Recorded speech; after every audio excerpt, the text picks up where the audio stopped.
tiene el mito de ser algo muy complicado, ser muy complejo. Pero es mito, nada más, porque van a ver después de esta explicación qué tan fácil se puede convertir enfocar a un paciente con problemas neurológicos. Nuestro cerebro tiene una estructura, ¿no es cierto?, que son bastante predecibles. Hemisferio cerebral, troncoencefálico, una estructura adicional, cerebelo, médula, la raíz nerviosa, los nervios periféricos, la placa neuronal y finalmente el órgano efector, el músculo, ¿sí? Porque de eso depende, es la expresión de todo el funcionamiento del cerebro a través de nuestros movimientos, a través de nuestra alma y todo lo demás. Entonces, puede que esté lesionado el órgano terminal, el músculo. Entonces, cuando tienen ustedes una lesión a nivel muscular, y esto es lo que se conoce como está ahí, enfoque del paciente neurológico. Para ubicarnos, para pisar tierra, la patología más frecuente es la polimiositis.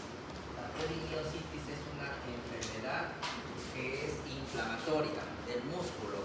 Está tan inflamado que simplemente no responde a las órdenes de nuestro sistema nervioso central.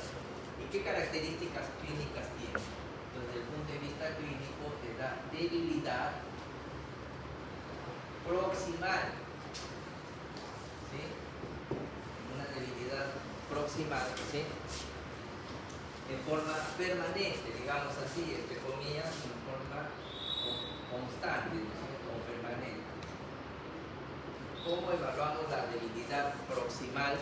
¿Sí? Eso es muy sencillo, ¿sí? Le piden al paciente, ¿no es cierto?, que se siente en una silla, nada más. Entonces, agarras una silla de ahí, se imaginan esto de acá, porque esas tienen esta oreja.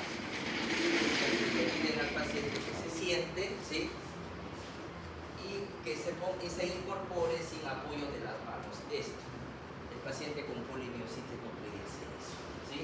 Tiene que usar las manos para levantarse, ¿ya? ¿Y cómo evalúo estoy evaluando la debilidad proximal de la cintura pélvica, ¿sí? Entonces, nuevamente, en la polimiositis, para el doloriente que ha llegado, ¿cómo evalúo la fuerza muscular proximal? Pido al paciente que en la posición de sedestación se incorpore sin utilizar las manos. El polimiosítico no puede hacer eso. ¿Cómo evalúo la fuerza muscular de los brazos? Le pido al paciente que le sostenga un peso, ¿no es cierto?, y que sostenga el peso en abducción en 90 grados. El polimiosítico no puede hacer esto, se le va a caer el brazo. Un peso de 1 a 2 kilos, que normalmente ¿cuánto pesa? 5 kilos pesa. Aquí se han exagerado. No puede hacer eso, ¿sí? Luego viene la placa mioneural, ahí donde es la acetilcolina, ¿no es cierto? El impulso nervioso se transforma en energía química y se genera el movimiento. Luego viene la placa mioneural. Placa mioneural. El impulso neuronal se transforma en energía química, genera el movimiento. Para ponernos en contexto, la enfermedad, la miastenia gravis, anticuerpos que atacan contra los receptores de la acetilcolina, que es el neurotransmisor, ¿sí? El paciente también va a tener, ¿no es cierto?, debilidad muscular, también hay debilidad muscular proximal simétrica, o sea, afecta la debilidad proximal que es simétrica, ¿sí? Pero aquí aparece un elemento que no lo tiene el otro, que es la fatiga. ¿Qué significa la fatiga? Se cansa. El paciente amanece con las pilas recargadas y conforme empieza a caminar, ¿no es cierto?, se cansa y tiene que descansar para que los niveles de acetilcolina otra vez se eleven porque se han desgastado y vuelve a caminar. Entonces su función muscular es así, ondulante. Empieza bien, se cansa, descansa y así está todo el día. A diferencia de la polimiositis, que todo el día está cansado, fatigado, todo el día es plano, ¿sí? Y además acá hay afección de los músculos, hay compromiso de los músculos de la cara, ¿sí? Estos pacientes, por ejemplo, tienen ptosis palpebral, se le caen los párpados, ¿sí? Acá no se afecta la cara, la polinesis. ¿Sí? Seguimos subiendo. Nervio periférico. Esta es la primera estructura. La segunda estructura. 3. El nervio periférico. El nervio periférico, a través del nervio se genera la fuerza. Entonces también va a haber debilidad, ¿sí? Pero ya no es proximal, sino es donde termina el nervio, en las periferias. Es una debilidad distal, ¿sí? Asimétrica, porque es bien raro porque se lesiona en las brazos o las dos piernas, ¿sí? Y aparece alteración de la sensibilidad, parestesias. Ya hemos dicho que las parestesias son sensaciones espontáneas, ¿no es cierto? Alteración de la sensibilidad. Aparece hipoestesia, depende de lo que sea. Aparece anestesia, puede aparecer hiperestesia. ¿Sí? El ejemplo clásico es el síndrome de la luna de miel. ¿Quién sabe? ¿Alguien de ustedes se ha casado alguna vez? ¿Cuál es el síndrome de la luna de miel? Gloria, ¿cuál es el síndrome de la luna de miel? No sabes todavía. Lo que pasa es que cuando se casan, quieren estar juntos, pues. Duermen, caminan juntos, duermen juntos. Y en la noche, duermen, pues, ¿no es cierto? Y mala suerte, por si acaso, una cabezona. Y toda la noche su cabeza acá en el brazo con presión del nervio radial y al día siguiente uno puede levantar el brazo. ¿Sí? Unos años, ese es el síndrome de la compresión del nervio radial. Ya. El cuarto nivel seguimos, ¿no es cierto? Ya estamos subiendo, ¿sí? Aparece lo que es la raíz nerviosa. La raíz nerviosa, el ejemplo clásico es, también hay debilidad, también es distal, también es asimétrica, también hay alteración de la sensibilidad, pero aparece un elemento agregado que no tiene cuando es una lesión del nervio, es el dolor. O sea, no aguanta el dolor. El va, que tiene un dolor terrible, ¿no es cierto? La ciática, va por eso. Luego aparece la raíz, de la raíz nerviosa estamos en la médula, el quinto nivel, médula espinal, y en la médula espinal, ¿qué vamos a encontrar? 3 signos. Uno, ¿sí? Lo que se llama el nivel sensorial. Ya les había dicho, ¿no es cierto? El nivel sensorial que significa a nivel del ombligo es de 10 y a nivel de las tetillas es de 4. Entonces, cuando se lesiona la médula, ¿sí? El paciente pierde la sensibilidad del ombligo hacia abajo. Nivel sensorial, como si cuando se lesiona toda la médula, ¿no? Esto es lo que se llama, uno siente en forma así precisa, como si lo hubieran con lápiz lo hubieran trazado, de aquí para acá no siente nada y aquí tiene sensibilidad. Aparece lo que se llama el nivel sensorial. 2, aparece anestesia, ¿sí? Anestesia en silla de montar. Ya hemos dicho, ¿no es cierto?, en la región perineal, y que está lesionando la cola de caballo, más abajo de esto, ¿no es cierto? Y finalmente, 3, aparece estos pacientes cuando hay disfunción, cuando hablamos de disfunción, pérdida del control de los esfínteres, esfínter urinario y esfínter secal. Entonces esto está ubicado en S2, S3, ¿sí? Y S4. Entonces con esto, con el nivel sensorial, evaluamos desde la columna cervical hasta la L5, ¿sí? A nivel, con la cola de caballo, la parte más baja de la médula, y finalmente, si el paciente no controla, se orina, defeca, no puede controlar, eso indica que hay médula, compromiso en la médula. Seguimos subiendo el cerebelo, ya hemos visto, ¿sí? 5, 6, en el cerebelo, ¿qué cosa hay? ¿No es cierto? Hay pruebas de coordinación, o sea, que hemos dicho, la diadococinesia,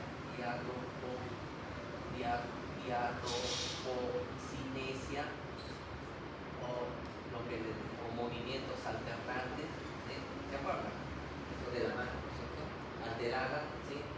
prueba índice nariz alterada, ¿no es cierto? ¿Qué más hay? El signo de Stewart-Holmes lo puede controlar, ¿sí? El signo de Stewart-Holmes. Stewart-Holmes alterado, Romberg, ¿no es cierto? Romberg, ¿no es cierto? Alterado. ¿Y qué más? Puede aparecer lo que se llama la marcha atáxica. Es una marcha con una base de sustentación muy ancha, ¿no? No puede caminar en línea recta, pues para caminar, camina, ¿no es cierto? Como si tuviera colesterol, no, una marcha atáxica. Cerebelo, ¿sí? Si el paciente seguimos viendo ahí el tronco encefálico, ¿qué van a estar alterados en el tronco encefálico? Los pares craneales, cualquiera. ¿Sí? Cualquier par craneal que esté alterado, acá está en el tronco. Y finalmente, 8, llegamos a los hemisferios cerebrales. En los hemisferios cerebrales, las funciones superiores, lo que habíamos visto, memoria, el cálculo, ¿sí? Las abstracciones, los proverbios, interpretación de proverbios o refranes, ¿sí? Etcétera, indica de que hay lesión en el hemisferio cerebral. 2. Los pacientes que tienen cualquier tipo de afasia o apraxia, ¿sí? Tiene alterado, es lesión en el hemisferio cerebral. 3. La presencia de hemiplegia o hemiparesia significa que el problema es el hemisferio cerebral. Y la presencia de convulsión es indicativo del hemisferio cerebral. ¿Y por qué es importante esto de acá? Si yo ubico que mi lesión está en el hemisferio cerebral, tomografía axial computarizada. Si está en el cerebelo o en el tronco encefálico o en la médula, ¿sí? ¿Qué indico acá? Resonancia magnética. Resonancia cerebelo, médula, y ¿dónde está el tronco encefálico? Acá, resonancia magnética. Pero si yo indico que está en la raíz nerviosa, en el nervio periférico o en la placa neuronal, hacemos los potenciales de evocados, ¿sí? La prueba de los potenciales evocados. Estimula, ¿no es cierto? Con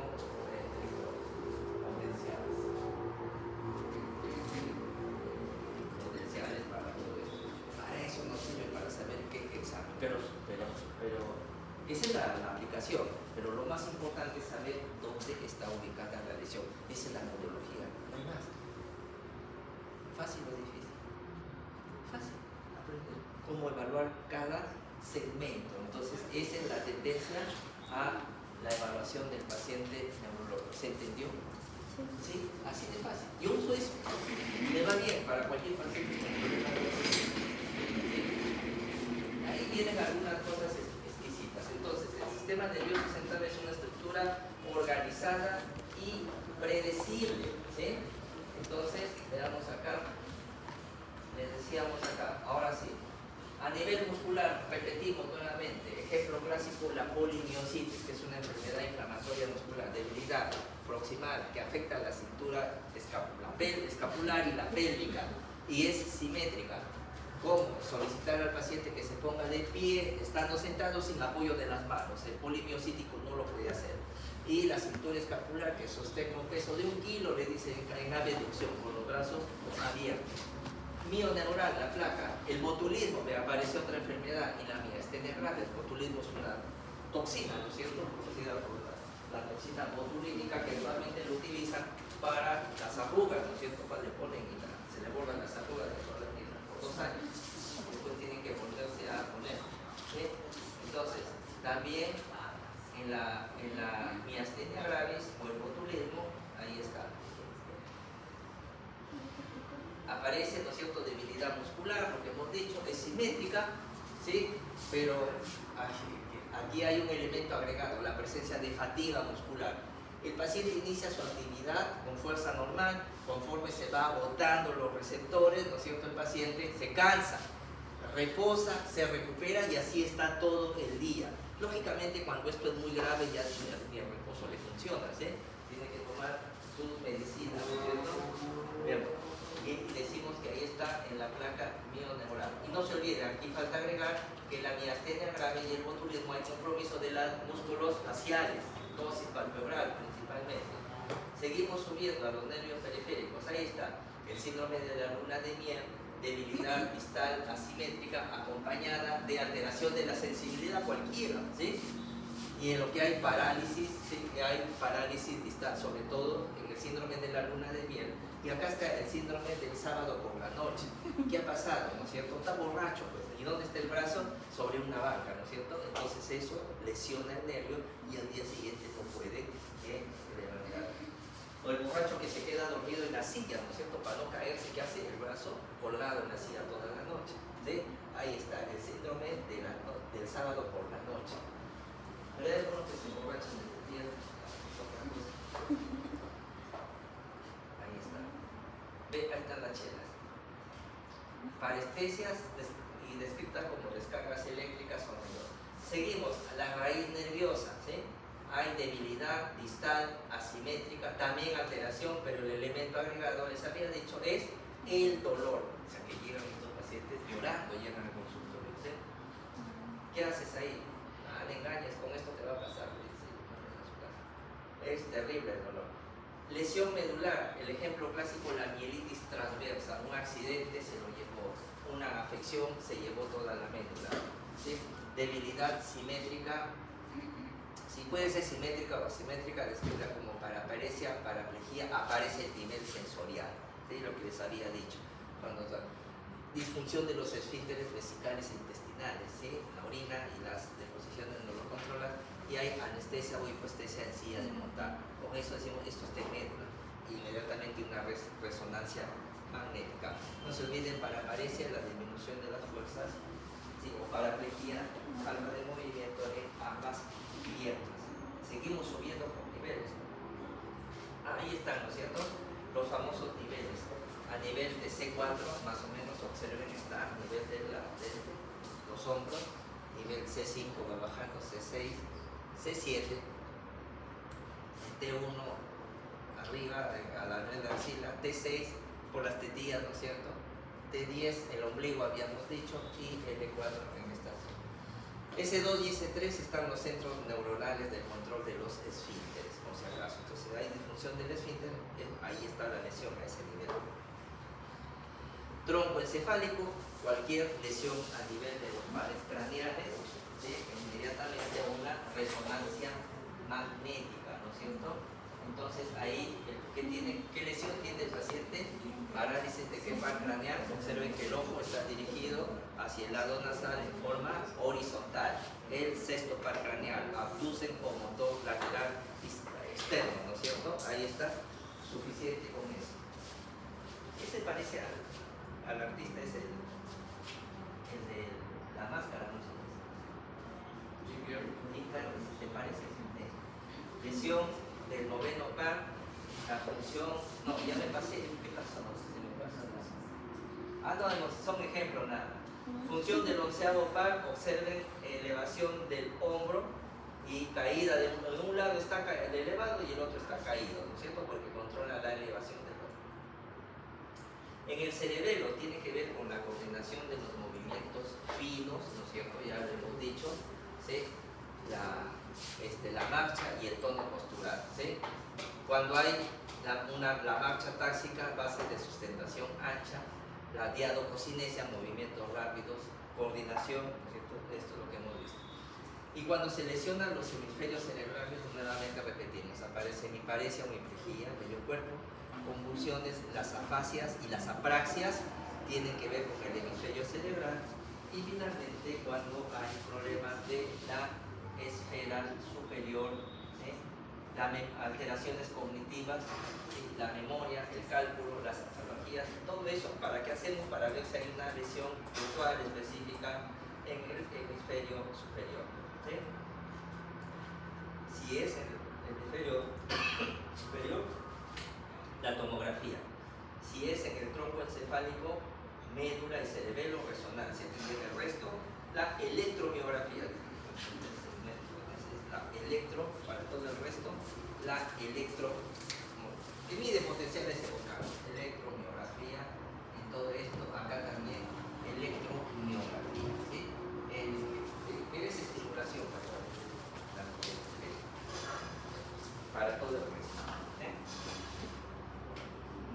tandem que hemos descrito. Si el paciente camina en una actitud un talón sobre un camino orientado, ¿sí?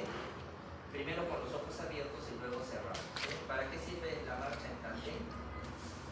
Evalúa la función vestibular, ¿sí? Del oído. No puede el paciente que tiene una lesión vestibular. Y acá están las preguntas del examen. El Sinaís. ¿Qué es el Sinaís del Parkinson? Síntomas del Parkinson. Esa es la postura característica del Parkinson, ¿eh? Rigidez o, ¿qué más dice? O temblor de la cabeza. El tronco está inclinado hacia el frente. Hay movimientos de contar monedas, porque es un movimiento fino que tiene en reposo. Marcha, ¿no es cierto?, con pasos cortos. Rigidez, ¿sí? Exactamente, acá está rigidez y oscilación del brazo durante la marcha. Creo que está en portugués, algo así. Los reflejos, esto el secretario anota sí o sí, ¿no es cierto?, que evalúa el reflejo bicipital. Eso es importante, para que no estén jugando con el martillo. Cuando juegan con el martillo, dice el bicipital C5, C6, el tricipital, el tricipital C6, C7, el patelar, la rodilla, L3, L4 y el aquilio L5 y sobre todo S1. Los reflejos nos sirven para mapear cómo está la médula. Acá está el examen. Los reflejos cutáneos abdominales, ¿sí? Reflejo premasteriano y el reflejo de plantar extensor o el signo de Babinski, que indica lesión de la vía piramidal. Y bien, señores, con esto acabamos la parte teórica.